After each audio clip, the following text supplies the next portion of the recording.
Cricket کے شائقین کے لیے اچھی خبر، ایشیا کپ 9 سے 28 ستمبر تک متحدہ عرب امارات میں ہوگا۔ اے سی سی کے صدر محسن نقوی نے ایشیا کپ کرکٹ ٹورنامنٹ 2025 کے شیڈول کا اعلان کر دیا۔ کہا ایشیا کپ پر تمام معاملات حل ہو چکے ہیں، ٹورنامنٹ کا شیڈول اگلے 24 سے 48 گھنٹوں میں آ سکتا ہے۔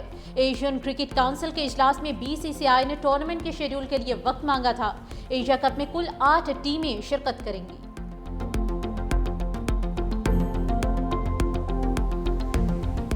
India uses the terrorism bogey to mislead the world and malign Pakistan. This is what happened on 22nd of April this year when India instantaneously blamed Pakistan for the Pahalgam incident. We believe in peace and we never escalated as a first mover. We only acted both in the skies and on the ground in self-defense as per the Charter, Article 51 of the UN Charter. نائب وزیر اعظم اور وزیر خارجہ اسحاق ڈار فلسطین کے 2 ریاستی حل پر بین الاقوامی کانفرنس میں شرکت کے لیے نیو یارک پہنچ گئے۔ نائب وزیر اعظم اسحاق ڈار کی امریکی تھنک ٹینک اٹلانٹک کونسل میں گفتگو کرتے ہوئے کہا بھارت کے خطے میں بالادستی کی کوششیں دفن کر دی گئی ہیں، بھارت کے ساتھ مل کر دہشت گردی کے خلاف کام کرنے کو تیار ہیں، امریکہ نیوٹرل مقام پر بھارت سے مذاکرات کا وعدہ پورا کرے، دشمنی سے نہیں تجارتی روابط اور پارٹنرشپ سے چلتا ہے، پاکستان اور بھارت کے درمیان مقبوضہ کشمیر اہم تنازع ہے، بھارت نے پہلگام حملے میں پاکستان کے ملوث ہونے کے آج تک ثبوت نہیں دیے، پاکستان اپنے پڑوسیوں سے کوئی تنازع نہیں چاہتا، چین سے اسلحہ خریدنے کا مقصد امریکہ سے تعلقات خراب کرنا نہیں، بلاک پالیٹکس پر یقین نہیں رکھتے، ماضی کی طرح ایک بار پھر امریکہ اور چین میں پل کا کردار ادا کر سکتے ہیں، مستحکم افغانستان پاکستان کے مفاد میں ہے۔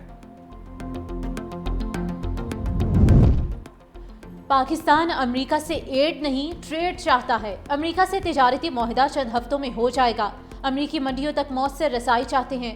نائب وزیر اعظم اسحاق ڈار کا امریکی تھنک ٹینک اٹلانٹک کونسل سے خطاب، کہا امریکی وزیر خارجہ مارکو روبیو سے ملاقات انتہائی مفید رہی، باہمی شراکت داری پر زور دیا، آرٹیفیشل انٹیلیجنس، آئی ٹی، انسداد دہشت گردی میں تعاون پر بھی گفتگو ہوئی۔ اسحاق ڈار نے مزید کہا کہ جنوبی ایشیا میں امن ہمارے اور دنیا کے لیے اہم ہے، پاکستان امن پسند ایٹمی ملک ہے، تنازعات کا پرامن حل چاہتے ہیں، پاک بھارت جنگ میں امریکی کردار کو سراہتے ہیں۔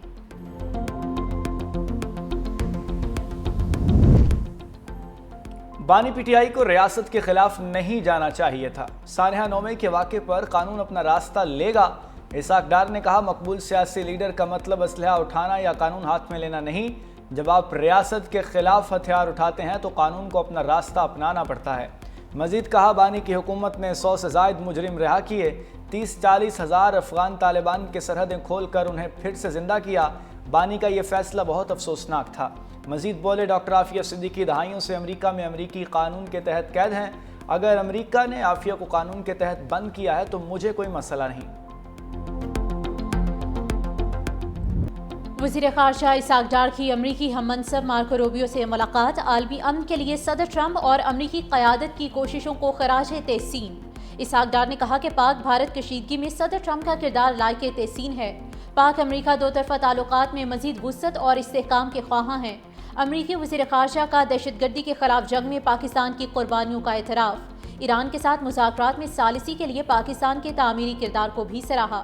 میڈیا سے گفتگو میں اسحاق ڈار نے کہا کہ امریکی سیکرٹری خارجہ کے ساتھ ملاقات بہترین رہی، مارکو روبیو کے ساتھ افغانستان، ایران سمیت غزہ کی صورتحال پر تفصیلی بات چیت ہوئی۔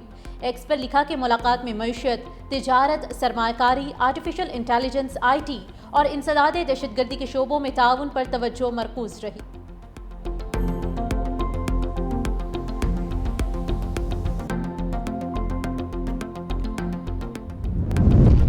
وزیر اعظم شہباز شریف نے ایف بی آر میں جدید اور عالمی معیار کا ڈیجیٹل ایکو سسٹم تشکیل دینے کی منظوری دے دی، عالمی شہرت یافتہ ماہرین کی خدمات لینے کی ہدایت، کہا ایف بی آر کی جاری اصلاحات کے ثمرات کی بدولت معیشت مثبت سمت میں گامزن ہے، خام مال کی تیاری، درآمد، مصنوعات کی مینوفیکچرنگ اور صارف کی خریداری تک تمام ڈیٹا کو ایک ہی سسٹم سے منسلک کیا جائے، ٹیکس بیس میں اضافے اور غیر رسمی معیشت کے خاتمے سے ہی عام آدمی کے لیے ٹیکس میں کمی کے ہدف کا حصول ممکن ہے۔